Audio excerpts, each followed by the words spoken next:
ಇದು ಭಾಗ್ಯವಯ್ಯ. ಹಲವಾರು ಕಾಲದಿಂದ ಕೃಷ್ಣನನ್ನು ಕಾಣಬೇಕೆನ್ನುವುದಾಗಿ ಮಹದಾ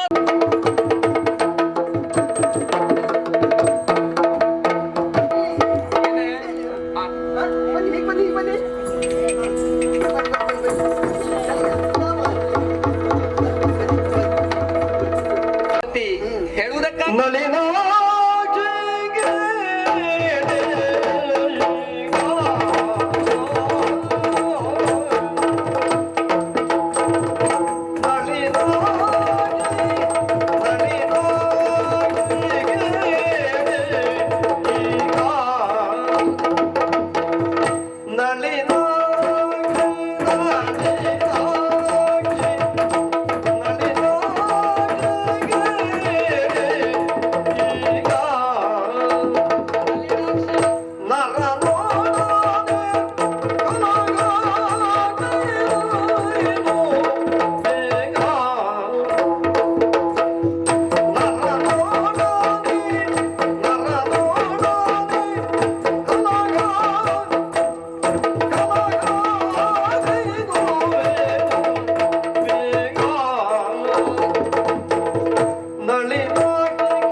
ಗಂಡನನ್ನ ಸೂಕ್ಷ್ಮವಾಗಿ ಗ್ರಹಿಸಿದವಳು, ಗಂಡನ ಮುಖದಲ್ಲಾಗುವಂತಹ ಹಾವಭಾವ, ಧರಿಸಿ ಬಂದಂತ ಆಭರಣದಲ್ಲಿ, ಉಡುಪಿನಲ್ಲಾದಂತಹ ಹಾವಭಾವಗಳನ್ನ ಬದಲಾವಣೆಯನ್ನ ಕಂಡು ಹೀಗಿರಬಹುದೋ ಎನ್ನುವುದಾಗಿ ನನ್ನನ್ನ ವಿಚಾರಿಸ್ತಾ ಇದ್ಯಲ್ಲ, ಊಹಿಸ್ತಾ ಇದ್ಯಲ್ಲ.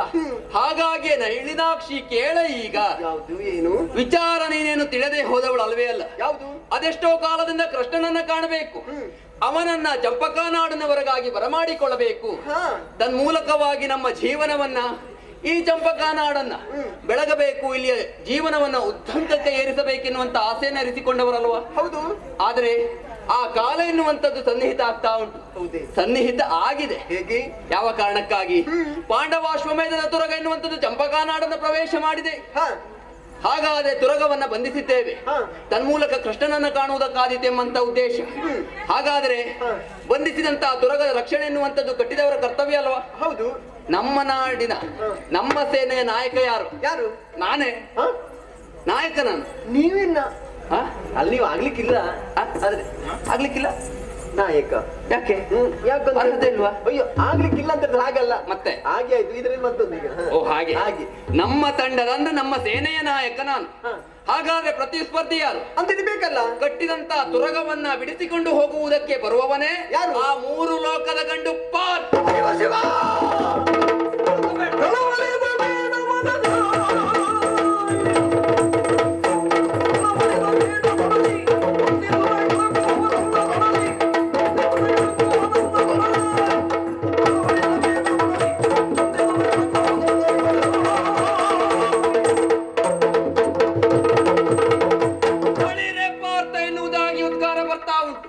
ಯಾಕಾಗಿ ರಥವನ್ನ ಇನ್ನು ಹೆಚ್ಚಿನ ವಿಡಿಯೋಗಳನ್ನು ನೋಡಲು ಯಕ್ಷ ಕಲಾಕುಸುಮ ಚಾನಲ್ ಅನ್ನು ಸಬ್ಸ್ಕ್ರೈಬ್ ಮಾಡಿ, ನೋಟಿಫಿಕೇಶನ್ಗಾಗಿ ಬೆಲ್ ಐಕಾನ್ ಒತ್ತಿ ಹೊಸ ವಿಡಿಯೋಗಳನ್ನು ವೀಕ್ಷಿಸಿ.